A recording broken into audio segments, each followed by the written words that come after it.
दोस्तों, मंगल ग्रह जो हमेशा से ही वैज्ञानिकों की नजरों में रहा है। मंगल ग्रह पर वैज्ञानिक समय समय पर कई अंतरिक्ष यान भेज चुके हैं, मगर दोस्तों उनमें से सफलतापूर्वक मंगल ग्रह की सतह पर बहुत ही कम अंतरिक्ष यान पहुंच पाए हैं। मंगल ग्रह सौरमंडल में सूर्य से चौथे स्थान वाला प्लैनेट है। पृथ्वी से मार्स प्लैनेट को देखने पर इसकी आभा रक्तिम दिखती है। यही कारण है कि मंगल ग्रह को लाल प्लैनेट के नाम से भी जाना जाता है। फिलहाल वर्तमान में मंगल ग्रह की सतह पर नासा के 3 अंतरिक्ष यान अपॉर्चुनिटी, क्यूरियोसिटी और इनसाइट लैंडर मौजूद है। मगर दोस्तों इन तीनों रोवर्स में से केवल 2 रोवर ही वर्तमान समय में अपनी सेवा दे रहे हैं। अपॉर्चुनिटी रोवर ने पिछले साल 10 जून 2018 में अंतिम संपर्क किया था। इस रोवर द्वारा नासा को आखिरी मैसेज में कहा कि मेरी बैटरी लो है और यहाँ पर अंधेरा ही अंधेरा हो गया है। उसके बाद एक भयंकर तूफान की चपेट में आने से इस रोवर ने जमीन के अंदर ही अपने आप को दफना लिया। दोस्तों इस रोवर ने प्रैक्टिकली भले ही नासा को बाय बाय कर दिया है, लेकिन मंगल ग्रह की सतह पर इसका किया गया काम नासा की किताबों के पन्नों में आज भी जिंदा है।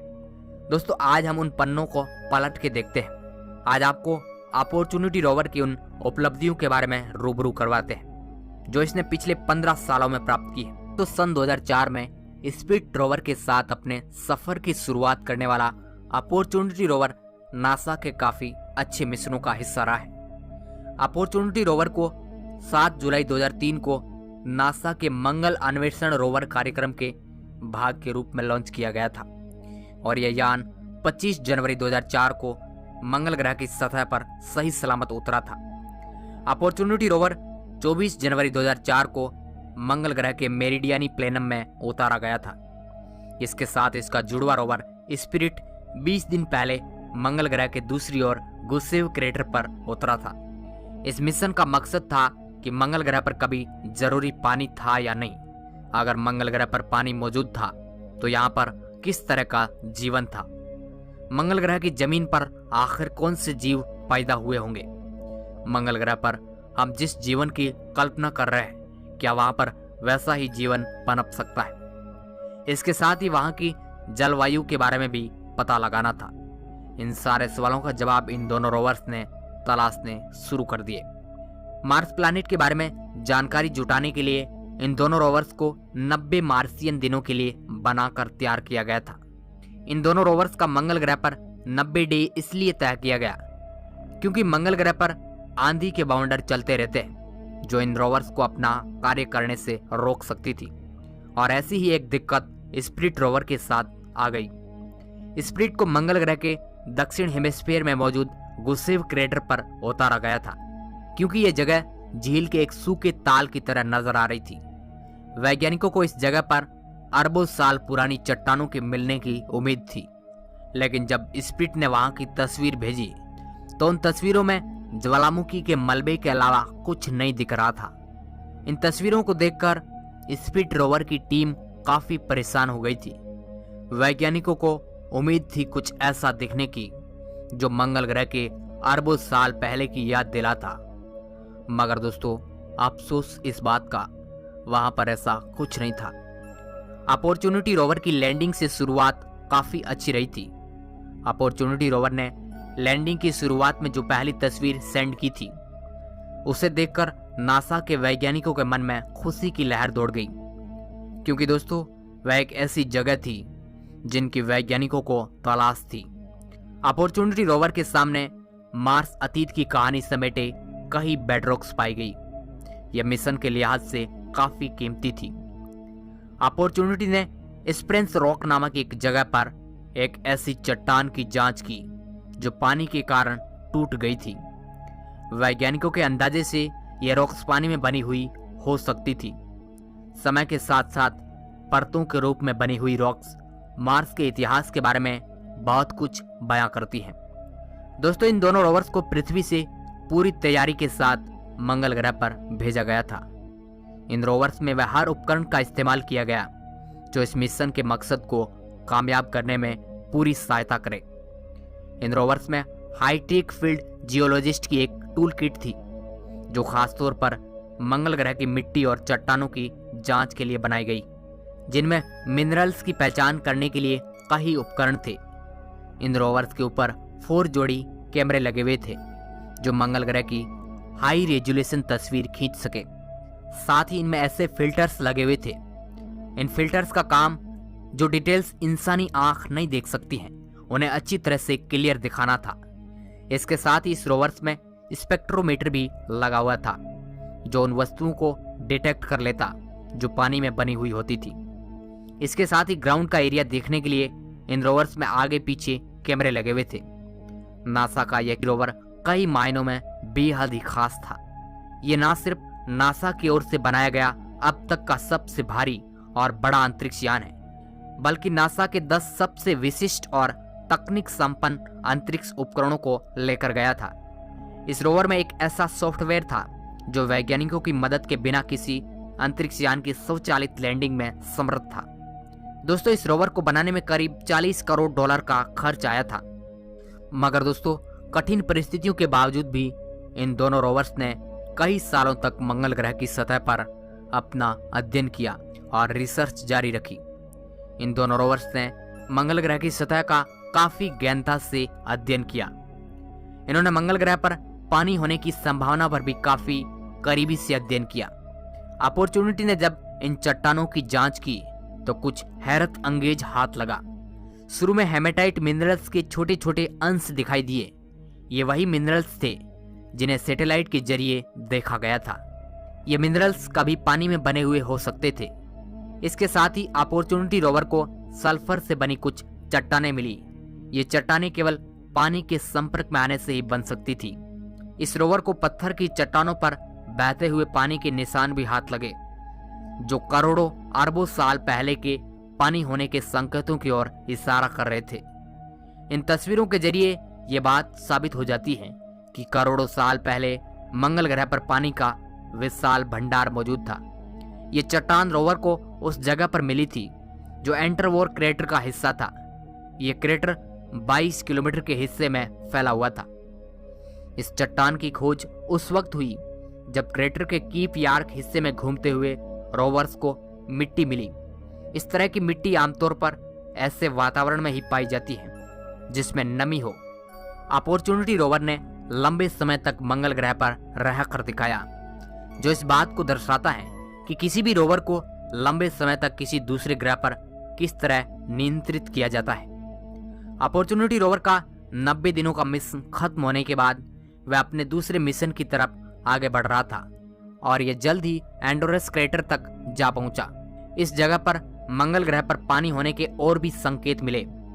दोस्तों, सितंबर 2006 तक अपॉर्चुनिटी रोवर मंगल ग्रह पर 21 महीने कंप्लीट कर चुका था और यह रोवर मंगल ग्रह के लैंडस्केप के बारे में कई बड़े खुलासे कर चुका था।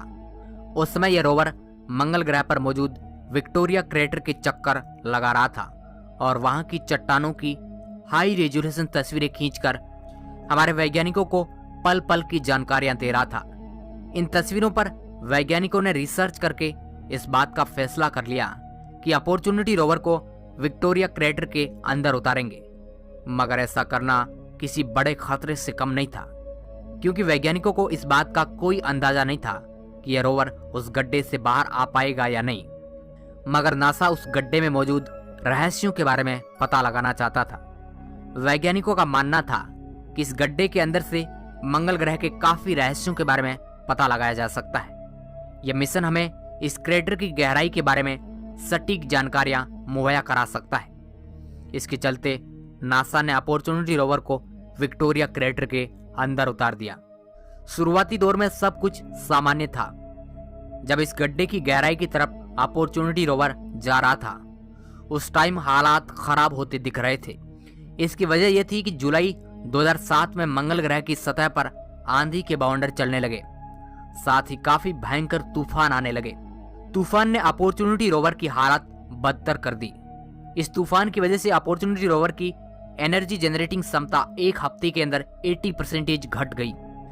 तूफान की वजह से सोलर पैनल पर मिट्टी जमने से अपॉर्चुनिटी रोवर अपने आप को चार्ज नहीं कर पा रहा था। पावर क्षमता का स्तर भी अपॉर्चुनिटी का नीचे तक चला गया था। इस कारण नासा के वैज्ञानिक काफी परेशान हो चुके थे और वैज्ञानिक ये मान बैठे कि अब ये रोवर वापस इस गड्ढे से बाहर निकल नहीं पाएगा। मगर दोस्तों अपॉर्चुनिटी रोवर ने अपने जज्बे को नहीं छोड़ा और जैसे ही मंगल ग्रह का मौसम साफ हुआ तो अपॉर्चुनिटी रोवर की स्थिति में काफी सुधार आ गया और फिर से अपने मिशन के उस काम को करने में जुट गया। उसके बाद 1 साल के अंदर अपॉर्चुनिटी रोवर ने विक्टोरिया क्रेटर के बारे में काफी जानकारियां नासा तक पहुंचाई। इसके साथ ही इस रोवर ने बहुत कुछ नई खोजें की और उनकी जानकारियां हमारे वैज्ञानिकों तक पहुंचाई। मगर दोस्तों 2010 में मंगल ग्रह पर आंधी और रेत का एक भारी तूफान आया था। उस तूफान की तबाही से स्पिरिट बच नहीं सका और ये रोवर मंगल ग्रह की सतह पर कहीं रेत में दब गया। उसके बाद स्पिरिट का संपर्क नासा से पूरी तरह कट चुका था। इसी के साथ ही इन दोनों रोवर्स की जोड़ी हमेशा हमेशा के लिए टूट गई। मगर दोस्तों इस भारी तूफान के बाउंडर से कैसे भी करके अपॉर्चुनिटी रोवर बच निकला था। 2011 के बाद आगे का सफर अपॉर्चुनिटी रोवर ने अकेले ही तय किया था। इसके बाद अपॉर्चुनिटी रोवर ने 2014 में उन सारे 40 साल पुराने रिकॉर्ड को तोड़ डाला। इस रोवर ने 40.2 किलोमीटर यात्रा करके एक वर्ल्ड ड्राइविंग रिकॉर्ड बना डाला। यह दूरी धरती से बाहर की गई अब तक की सबसे लंबी दूरी थी। इससे पहले अपोलो 17 के एक एस्ट्रोनॉट ने अपने लूनर लॉविन व्हीकल को लगभग 37 किलोमीटर चलाकर एक वर्ल्ड रिकॉर्ड बनाया था और यह उस समय अपने आप में एक बड़ा रिकॉर्ड था और इस रिकॉर्ड को अपॉर्चुनिटी रोवर ने तोड़ डाला। दोस्तों अपॉर्चुनिटी रोवर को मंगल ग्रह की सतह पर रहते हुए कई बड़ी परेशानियों का सामना करना पड़ा। 2005 में अपॉर्चुनिटी रोवर एक बड़े रेत के टीले में फंस गया था, लेकिन नासा के अथक प्रयासों और अपॉर्चुनिटी रोवर की मेहनत से यह उस टीले से बाहर निकल गया था। मगर उस रेत के टीले में फंसने की वजह से अपॉर्चुनिटी रोवर के राइट फ्रंट का व्हील जाम हो गया था, लेकिन इस रोवर के 3 स्टेबल व्हील एकदम सही सलामत थे, जिसकी वजह से यह आगे सही सलामत काम कर पाया। अपॉर्चुनिटी रोवर खतरनाक परिस्थितियों में भी अपने सोलर एनर्जी के माध्यम से अपनी बैटरी को चार्ज करके अपने आप को जीवित रखता था और हाइबरनेशन तकनीक से अपॉर्चुनिटी रोवर अपनी ऊर्जा को ज्यादा खर्च होने से बचा लेता था। इन्हीं कारणों की वजह से अपॉर्चुनिटी रोवर मंगल ग्रह पर इतने लंबे सालों तक जीवित रह पाया। इस रोवर को मंगल ग्रह की सतह पर 1 किलोमीटर की यात्रा के लिए बनाया गया था। हालांकि इसने अपने जीवन काल में 45 किलोमीटर का सफर तय किया था। वैज्ञानिकों ने इसे केवल 90 दिन के लिए बनाया था, लेकिन वैज्ञानिकों की उम्मीद से करीब 55 गुना ज्यादा इस रोवर ने मंगल ग्रह पर अपना काम जारी रखा।